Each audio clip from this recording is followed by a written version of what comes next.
Salut les petits loups, on se retrouve aujourd'hui pour une vidéo très rapide, à savoir le truc qu'il faut à tout prix savoir avant d'utiliser de la Gaultérie. Hyper important. Allez, je te transmets le secret, à tout de suite. La Gaultérie. Oh là là, on en vend tellement de la Gaultérie, c'est tellement connu.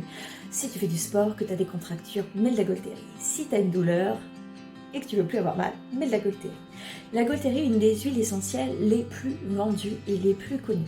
Par contre, il y a un truc à savoir et c'est quand même important. La Gaultérie, tout le monde ne peut pas l'utiliser et je voulais quand même vous le dire. On a l'habitude de la prescrire assez rapidement, mais la Gaultérie, il ne faut absolument pas être sous anticoagulant. Sinon, c'est niet.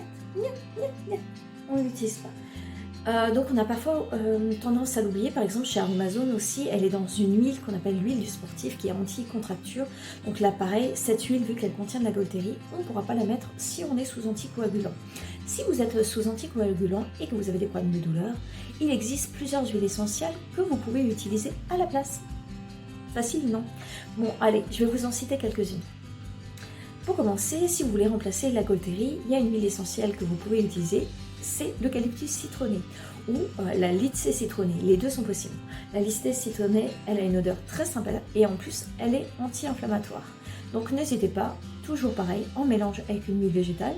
Je vous conseille soit l'arnica, qui est très connue, soit l'andiroba, qui en plus d'être décontractant musculaire, est anti-moustique, anti-tique. Donc si jamais vous êtes randonneur, elle est parfaite.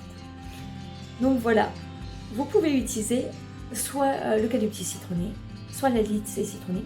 Si vous n'êtes pas fan des odeurs citronnées, vous avez le lavandin qui est aussi encore tout à fait possible. Les trois peuvent être utilisés au même dosage, c'est-à-dire entre 2 et 5% dans de l'arnica ou de l'andiroba, ou si vous préférez l'abricot, parce que l'abricot c'est l'huile végétale qui transmet le mieux les huiles essentielles. Si vous voulez en savoir plus sur l'huile d'abricot, j'ai un lien. Voilà, vous pouvez cliquer.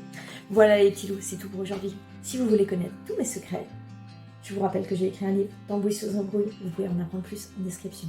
Et si vous voulez venir à ma rencontre, pas de souci.